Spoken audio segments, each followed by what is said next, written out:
for that.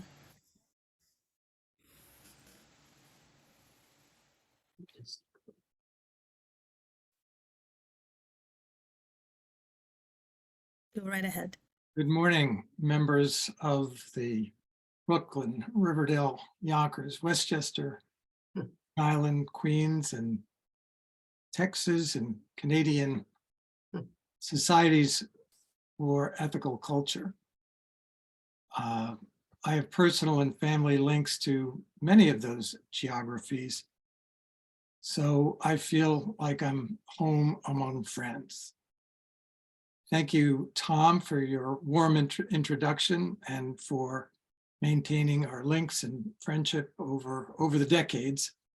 And thank you, Janice, for setting the stage for today's discussion so eloquently and with true inspiration. Happy birthday, Charles, and welcome all. We gather on Earth Day weekend at a time when the environmental threats to our communities are grave and to the planet existential. At a time when the nations and leaders of the world should be united in a shared mission to save the planet and humanity from the threat of global climate change, they are divided by war and international competition across a spectrum of issues.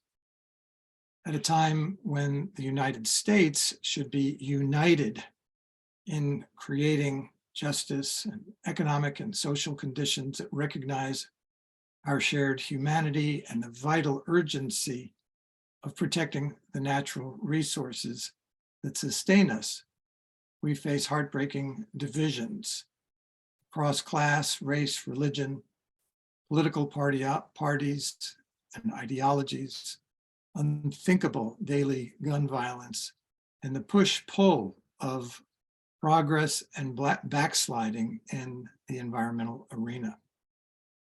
What do we do in the face of such challenges? We do what we can. You gather as societies of ethical culture to find common purpose and meaning and action. We at Scenic Hudson work to advance our mission to preserve and protect the beauty and health of the Hudson River and Valley, and to ensure that all people have a voice in decisions affecting their environment.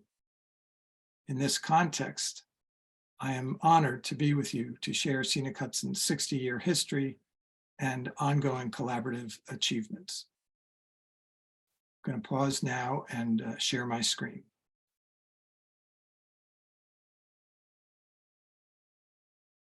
All right, can everybody see that? Thumbs up? Okay, very good. So here we see Storm King Mountain, which is the founding cause of Scenic Hudson 60 years ago.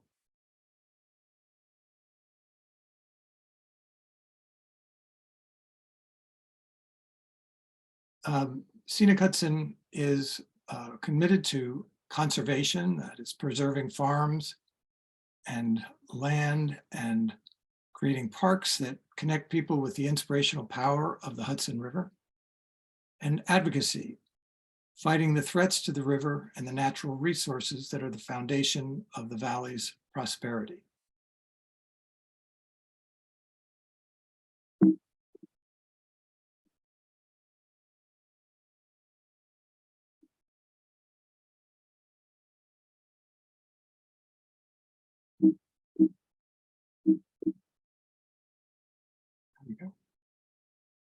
So you saw an image of Storm King Mountain. This is an image of what Con Edison proposed to do to the mountain, to blast the northern face off of it and embed in it a pump storage facility. This was back in 1963. The project would have pumped hundreds of millions of gallons of Hudson River water up into a reservoir they would have created that would have flooded what is now assigned a multi-thousand acre scientific research forest, Black Rock Forest. So it took Scenic Hudson 17 years to protect Storm King from this project. But in the second year of that campaign, there was a historic court ruling known in the law books as the Scenic Hudson decision that established the principle that citizens have legal standing to speak up and to be heard by government in decisions affecting the environment. That decision is credited with forming the foundation of this country's seminal environmental law, the National Environmental Policy Act, and state environmental quality review acts in states across the country. So that every time that you or I stand up in a public meeting and share our opinions in favor of, or against a project, write comments, or otherwise participate in government decisions affecting the environment, you're tracing your privilege back to the seminal environmental battle. So in the 6 decades since, Scenic Hudson has continued to be an environmental watchdog. You can see in the upper photo here, General Electric's dredging project to take PCBs out of the Hudson River, a project that did in fact remove very significant quantities of the contaminant, but sadly not enough, and so we still continue to advocate for additional cleanup of the Hudson so that the fish along a 200-mile stretch of the Hudson all the way to New York Harbor from the upper Hudson are safe to eat. You see an image in the lower left-hand corner of barges. This is a simulation actually of what the Coast Guard proposed to permit under the Palisades and all the way up to Kingston, where they would have allowed oil barges and tankers to anchor for as long as 30 days, creating virtual parking lots of oil storage all along the Hudson and jeopardizing critical natural resources all along the way. In the lower right, you see a proposed coal-fired cement plant that would have created massive new pollution that would have affected air quality from the Hudson Valley all the way to the state of Maine. And both the barge proposal and the cement plant, the coal-fired cement plant, were defeated thanks to Scenic Hudson's collaborative work with other partners. But Scenic Hudson isn't just against things. We don't just fight battles to stop things. This is an image that you see on the top of what LG Electronics wanted to build as their headquarters atop the Palisades in Englewood Cliff, New Jersey. Scenic Hudson sued to stop this plan, but we negotiated with them to allow them to proceed with the project, but below the tree line. So the photo on the bottom demonstrates that we've protected the beauty of the Palisades while LG has constructed its headquarters with virtually the same square footage and all the amenities that they had sought. And they invited us to the ribbon cutting when they opened the facility.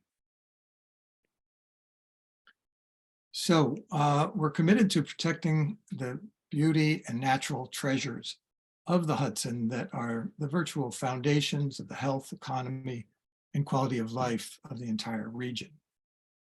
As Tom noted, we've protected more than 50,000 acres of land with incredible biodiversity, protecting clean water and air and the scenic beauty of the entire region. We've created 65 parks and preserves, and I think we're up to about 140 farms protected, more than 20,000 acres of agricultural lands.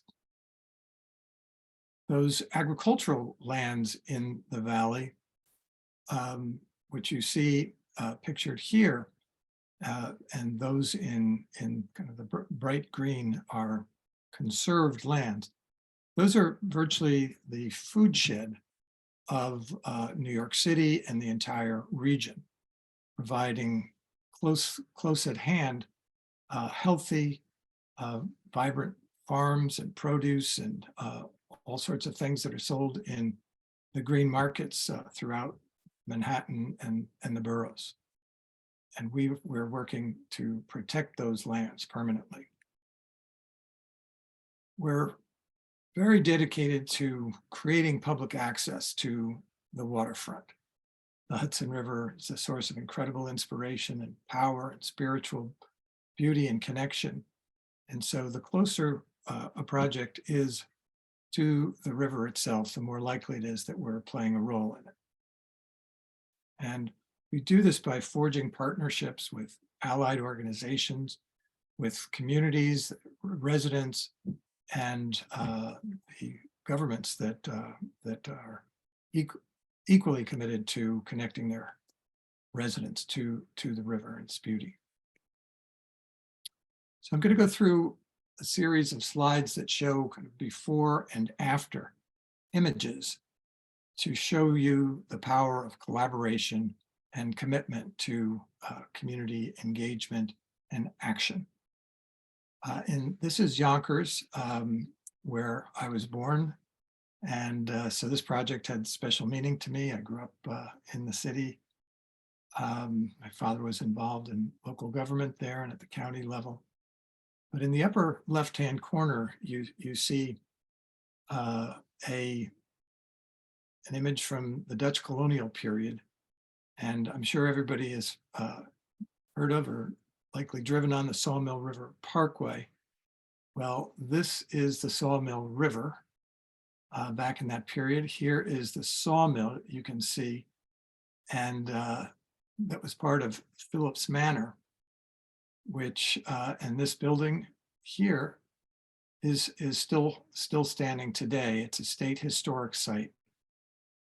But in the 20th century, the Sawmill River was so polluted that the river was put in a pipe by the Army Corps of Engineers. It was paved over and a parking lot was put on top of it.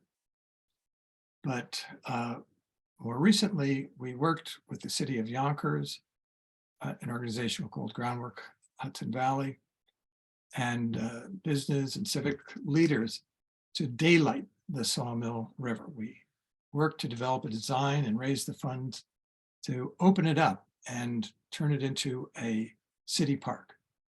And that has occurred now, both in this location that's right next to the train station. If you ever have the opportunity to get off the train in Yonkers and step outside, this is what you'll see. And the Phillips Manor House, again, which was originally located here because of the river and the cascading waterfalls that powered operations there, the sawmill. And in two other locations, the river has been reestablished as a vibrant and known and interpreted public resource. Up the river in Irvington, we purchased this property here, which was an industrial lumber yard. And then we worked with the village of Irvington to create this magnificent public park. Next door, in conjunction or in parallel with our development of the park and a senior center that's located here, Westchester County Senior Center, a former industrial site was redeveloped. And Eileen Fisher has her corporate headquarters there. There's restaurants and gyms and office buildings. So a true downtown revitalization project on the waterfront.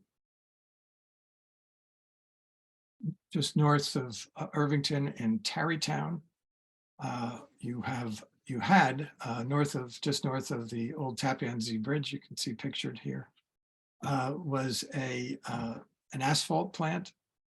We worked with the owners of the asphalt plant and developers of a waterfront mixed-use development, condominiums and restaurant and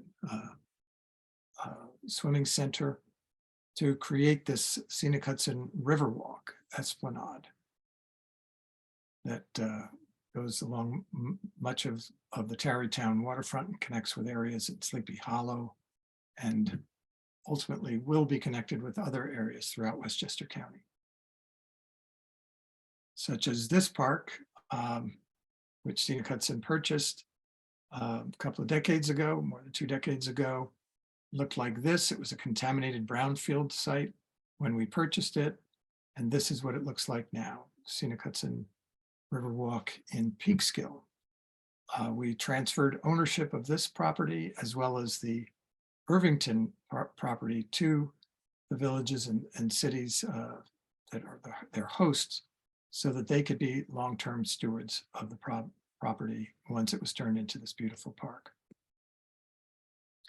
Here you see a junkyard that Scenic Hudson purchased as it was, filled with these cars.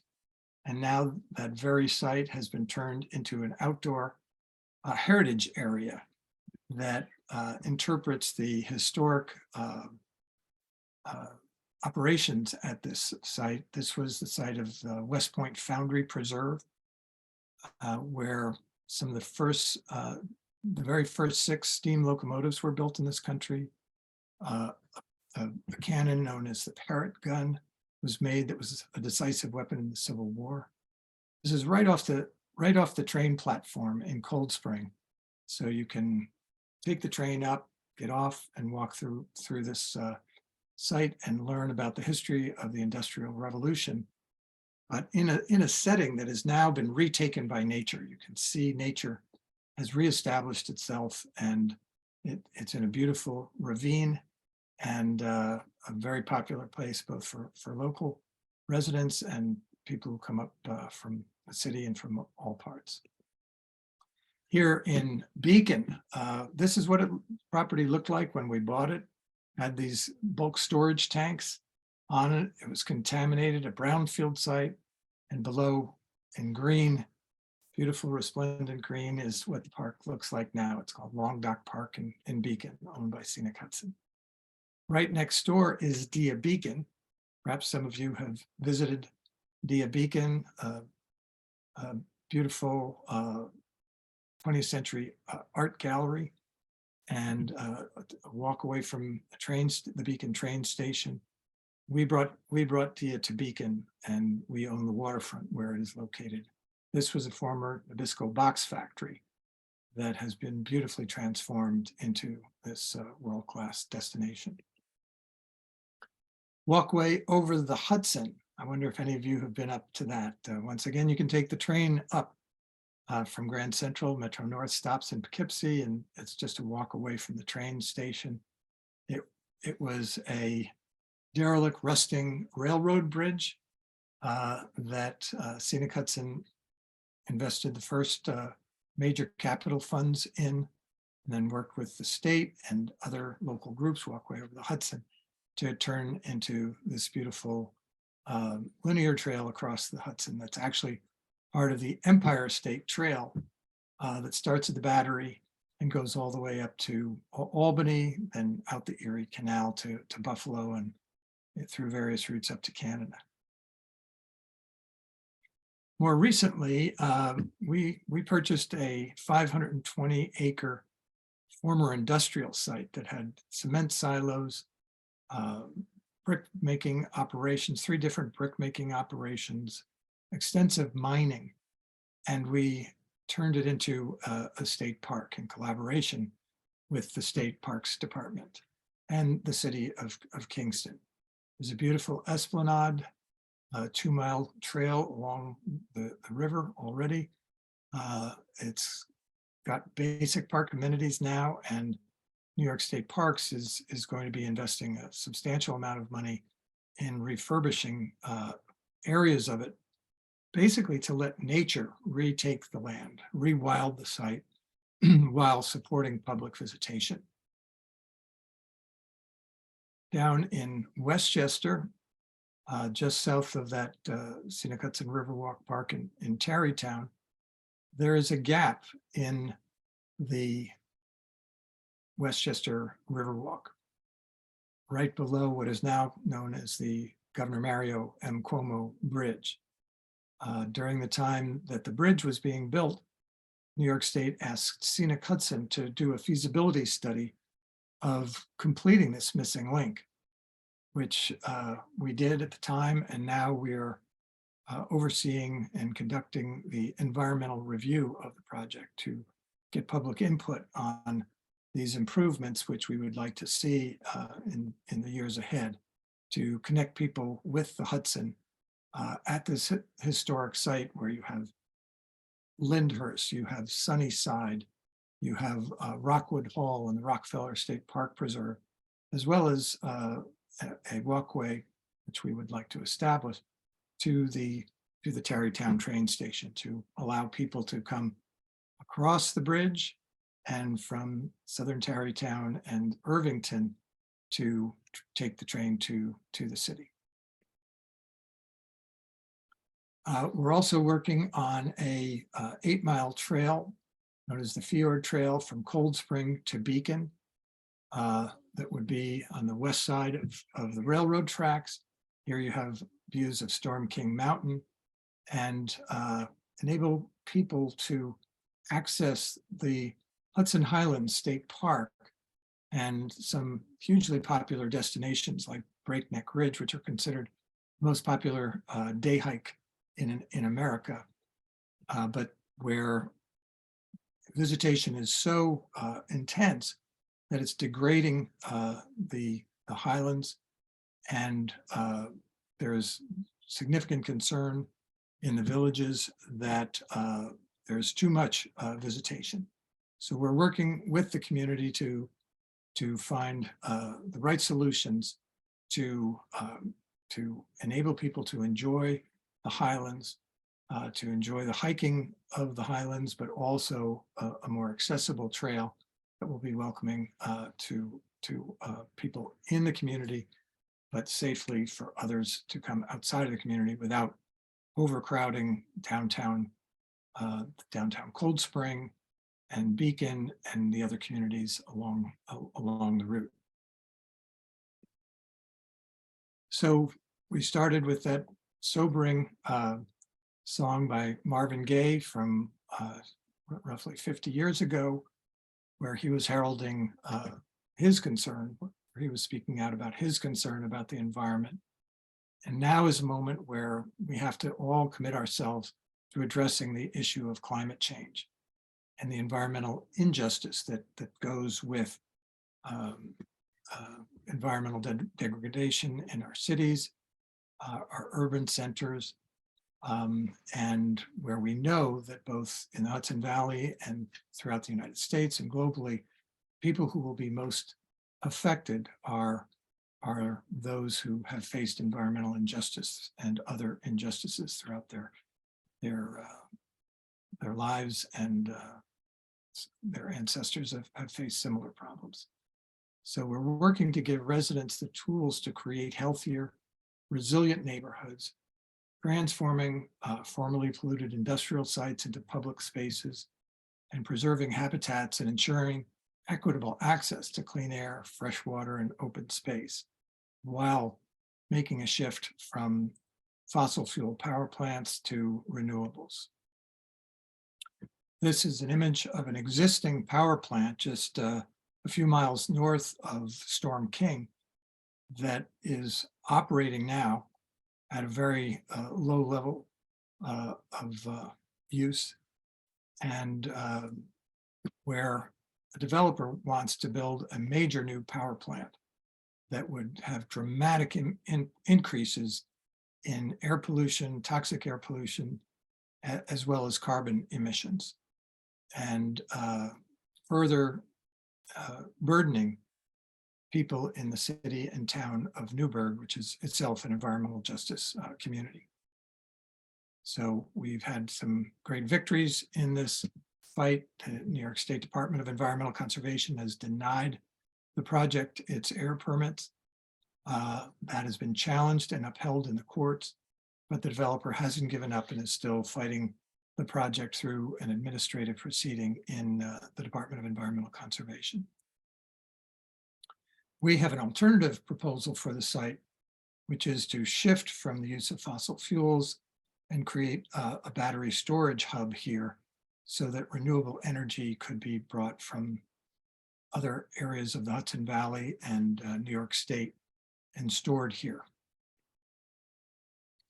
In terms of solar projects, there are a lot of people who say they're in favor of solar energy, but then when one is proposed in their communities, they say, not in my backyard. So we're working to bring communities and the developers together and to ensure that habitat like that for the northern harrier, which lives in some of the upper areas where major solar projects have been proposed, are protected and enhanced while the renewable energy can proceed. We are also working to ensure that our lands are managed in a way that is resilient and that takes advantages of their ability to sequester carbon, to keep carbon in the soil where it is a source of life, rather than allowing it to be released into the environment where it becomes a greenhouse gas. And Tom's introduction focused on Scenic Hudson's work in creating and coordinating the Northeast Carbon Alliance, which is working to bring together farmers and land managers and scientists to encourage and support the shift from traditional or conventional agricultural practices, which do create greenhouse gases and release them to the environment, to practices that keep the carbon in the ground, where it can be a source of life and sustaining to agricultural operations, but holistic practices that ensure that our agriculture is a solution to climate change rather than a problem. These are some of the organizations that are part of that consortium working together right now to advance these goals, but also influence the federal farm bill, which is a source of massive amounts of federal funding for the agriculture and other sectors that can be harnessed to support this climate-friendly farming. So we're also working to advance equity in our river cities. Many of our river cities like Poughkeepsie, Newburgh, and Kingston have neighborhoods that were historically redlined, places that are on the other side of the tracks or a highway, where they have been historically, communities and residents have historically been denied access to greenery, to parks, to trees.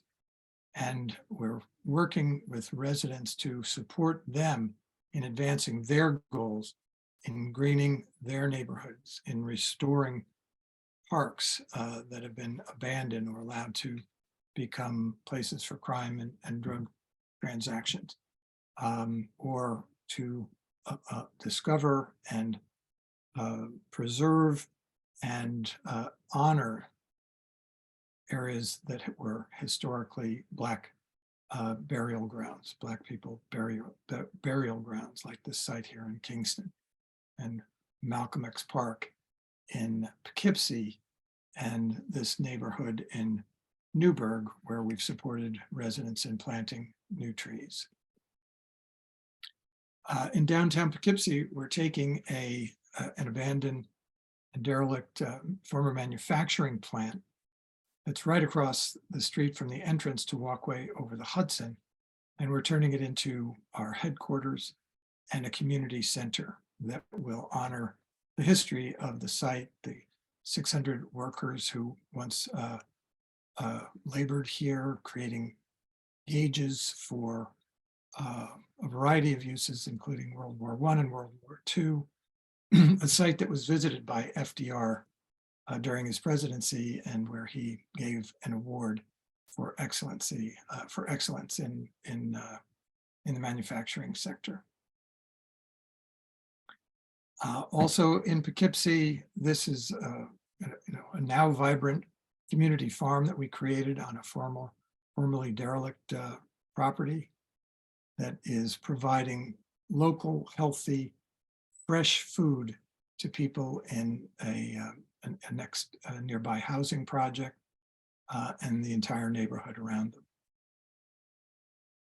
And then in Newburgh, there's a tributary of the Hudson called the Quasaic, and we have just completed a feasibility study for turning this into a greenway that will be a source of healthy outdoor recreation, spiritual connection, right in the city of Newburgh. And in conducting the feasibility study, we found that people who live a block or two away from this creek don't even know it's there. But when presented with opportunities for turning it into a city greenway, we've gotten tremendous enthusiasm. And then in Kingston, these are some of the features that have been envisioned for the 520-acre park, now known as Sojourner Truth State Park. And these projects are underway now or will be in the very near future. So that brings us back to Storm King, protected as it is, continued source of inspiration and recreational activity and economic well-being in the Hudson Valley. The namesake of Storm King Art Center, which brings people up to a beautiful outdoor museum in the Hudson Valley. And so I think we've come full circle to the things that you treasure as societies for ethical culture, our commitment to sustainability, to equity, to justice, and to protection of the natural resources that are the foundation of our survival and our well-being in the Hudson Valley and across the nation. Thank you.